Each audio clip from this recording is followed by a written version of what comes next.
thought flitted by. Outliving Dad might be a bit of a triumph for Mom. They met in 1969. After some adventures in Europe, they bought a 180-acre ranch in Idaho.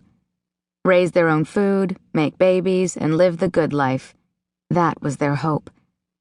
But by 1976, only a few years in, the marriage was over. A shitstorm of shattered ideals.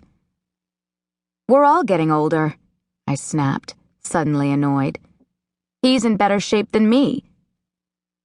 Unlike my mom, who moved to town and got a real job as a schoolteacher, my dad retreated farther into the woods. As far as I knew, he was still making a living off the land like some kind of mountain man.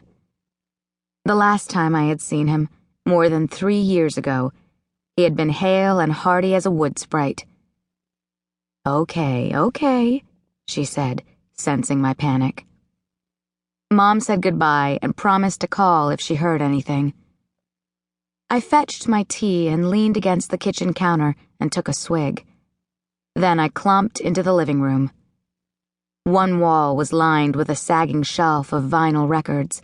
The mantel above our defunct fireplace was cluttered with a pair of deer horns, a hummingbird nest, and an old metal milk ration ladle from World War II-era France.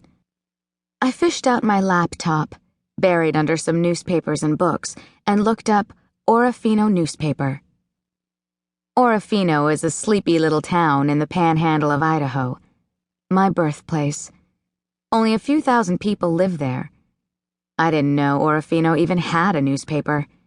But there it was, the Clearwater Tribune, named after the Clearwater River that runs by the funky little burg. Sandwiched between notices about flu season and an announcement for the Orofino community choir practice was the news report about my missing dad. Missing man not seen since October 17th. George E. Carpenter, age 73, has not been seen since Saturday morning, October 17th. George is known to cut firewood in the area north of Rudo Road. George drives a 1996 Ford F-150 pickup with license plate 6C17470. He is 5'10" tall, weighs 175 pounds, and has gray hair and brown eyes. If anyone has seen him or has knowledge of his whereabouts, please contact the Clearwater County Sheriff's Office at 208-476-4521. Dad was 73 years old.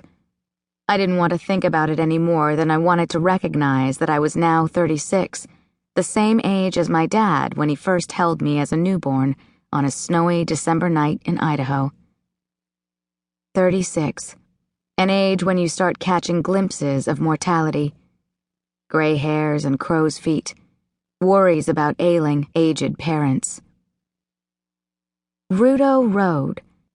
I had no idea where that was. The only road in Orofino that I knew by name was the Gilbert Grade, where my parents' ranch had been. They divorced when I was 4, and Dad mostly disappeared from my life. The Clearwater Tribune's headline, "Missing Man," simply made it official. To be missing, lost, out of sight. That was my dad's natural state.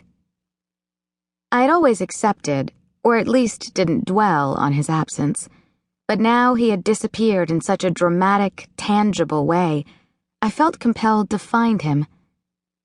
I called the Clearwater County Sheriff's Office.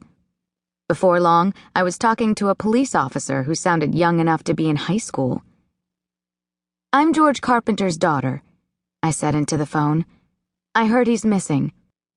"Yes," the officer said, immediately getting down to business. "He usually plays pool with friends in the morning, and he hasn't showed up in a few days." Pool in the morning? Only in Idaho. "Did you find his truck?" I knew that he often drove to Arizona for the winter, to a small western town called Wickenburg, where he waited out the harsh Orofino winter. My mom thought this migration pattern was ironic.